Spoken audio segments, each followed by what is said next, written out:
Hello बच्चों, welcome to class 12 chapter number 5 continuity. Last period में हमने कुछ एग्जाम्पल देखे थे कंटिन्यूटी के। आज हम उसको एक्सटेंड करेंगे और कंटिन्यूटी ऑफ ट्रिग्नोमेट्रिक फंक्शन के बारे में पढ़ेंगे। तो कंटिन्यूटी ऑफ ट्रिग्नोमेट्रिक फंक्शन क्या होता है समझो। अब हमें पता है कि ट्रिग्नोमेट्रिक की डेफिनेशन क्या है, कंटिन्यूटी डेफिनेशन क्या है अपनी। Limit x tends to c f of x is equals to f of c. तो ये हमारी डेफिनेशन है अगर कोई फंक्शन कंटिन्यूस है तो। So let f of x is equal to cos of x, then prove that cos of x is an continuous function. तो इसके लिए हम इसी डेफिनेशन का यूज करेंगे। अब limit x tends to c of f of x that is cos of x, हम लेंगे f of x is equal to limit x tends to c of cos of x। हमें prove करना है कि that is cos of c। We will take as a limit change format. So put x is equals to c plus c h. हमने क्या करा, x को replace करेंगे हम c प्लस सी एच के बारे में। So as x tends to c मतलब x is approaching to c, तो h की वैल्यू बनेगी हमारी 0, तभी तो answer x equal to c आएगा। सो अब हम लेके यहाँ पे यूज करेंगे that is what limit h tends to 0। अब हमारी लिमिट बन गई h tends to 0 cos of x, we can change और replace x is equal to what c plus h। So cos of c plus h। Now we know that the formula, what is the formula, that cos of x plus y। क्या formula हमारे पास, cos of x plus y, standard 11 मैंने पढ़ा था। That what cos x cos y minus sin x sin y. Use this identity in this here, that is limit h tends to 0 that cos x, that is cos c cos h minus sin c sin h। अब हमारी जो limit है वो दोनों के लिए separate होगी। That limit h tends to 0 cos c cos h minus limit h tends to 0 sin c sin h। Limit तो हमारे सिर्फ वेरिएबल के बारे में है, दैट इज h की लिमिट, h की लिमिट। तो for limit of h, cos c is a constant, that is what cos c, then limit h tends to 0 cos of h minus sin c is a constant for h tends to 0, limit h tends to 0 sin of h।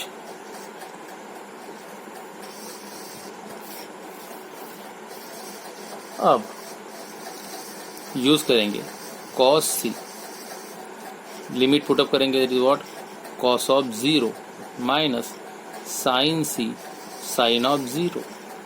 We know that the values of cos of c, cos 0 is 1 minus sin of c sin 0 is 0, that cos of c minus sin c into 0 0। What is the answer, cos of c। Cos of c is equal to what, f of c, implies that you can use that formula, that limit, this is what limit x tends to c f of x is equal to what, f of c, and hence function is continuous।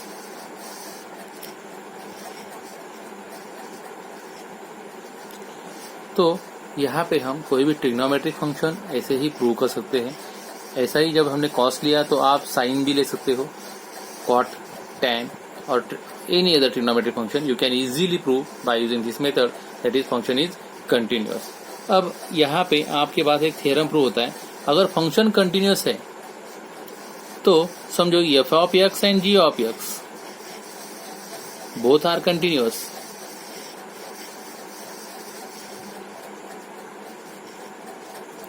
then एक हमारे पास theorem है that what f plus g is also continuous, मतलब दो continuous की function की addition भी continuous आएंगी। f minus g is also continuous function, f into g is also continuous function and f by g is also continuous function. So अगर दो function continuous है तो उन दोनों की एडिशन भी कंटिन्यूअस आएंगी, दोनों की सब्ट्रैक्शन भी कंटिन्यूअस आएंगी, दोनों का मल्टीपल भी कंटिन्यूअस आएगा और दोनों का डिवीजन भी कंटिन्यूअस ही आने वाला है। So this is an function is continuous. Composition function भी आपको पता है that is what f of g of x, this is what multiple नहीं कॉम्पोजिशन है। f of g of x that is what f of g of x is also continuous function. तो इसी के ऊपर हम एक एग्जांपल देखेंगे। Prove that f of x is equal to cos of x square. So prove that this function is continuous. अब हम इसे लेंगे that cos of x square clearly it indicating that composition of two function, that is trigonometric function and it is squaring function. So we can use that what h of x is equals to cos of x and g of x is equals to x square. So h of g of x means what? H of what is g of x? That is x square. So h of what is h function? It is a cos function, that is what cos of x square.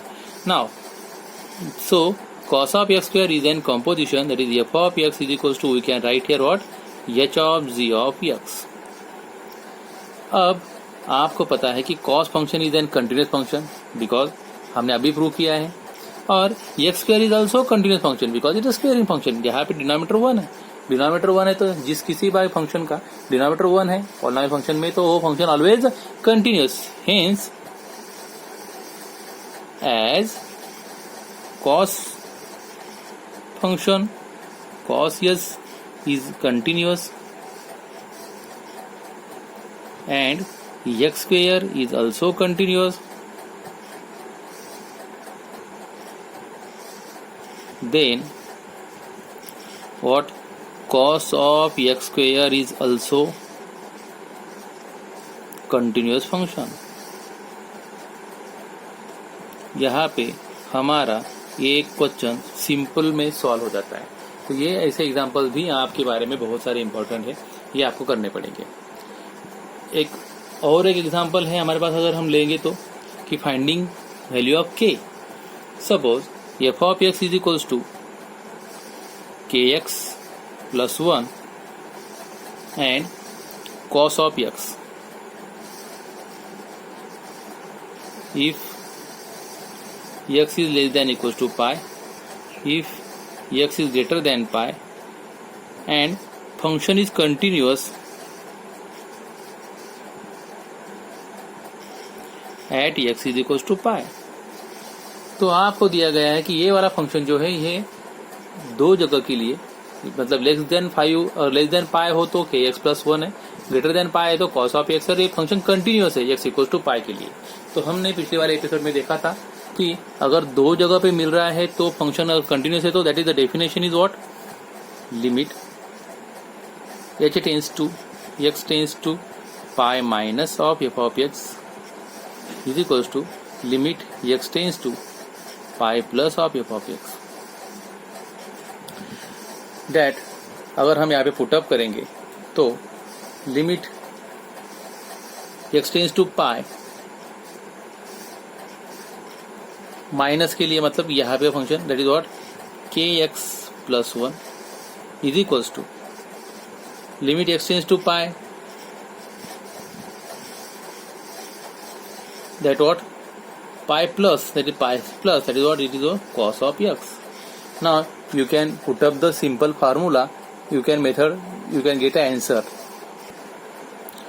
अब यहाँ पे हम put up करेंगे that what limit x tends to pi की value that k into limit x tends to pi kx plus constant as a constant quantity वो तो 1 ही रहने वाला है, उसके लिए लिमिट को यूज होने वाला नहीं है। और यहाँ पे पुटअप करेंगे what, cos of pi.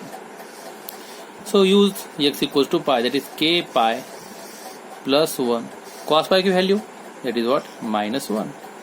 Shift करेंगे 1 उधर, that is implies that k pi is equal to -1 plus 1 shifting at that side, that is what, -1 implies that k pi is equals to -2, and now pi will be shifted at k is equals to -2 by pi, and that the value of k is -2 by pi।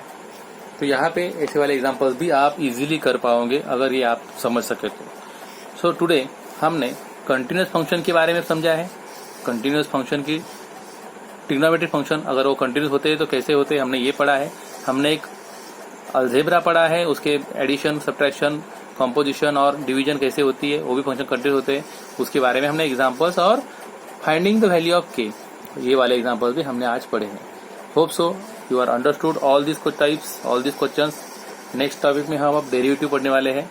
तब तक के लिए good bye, thank you.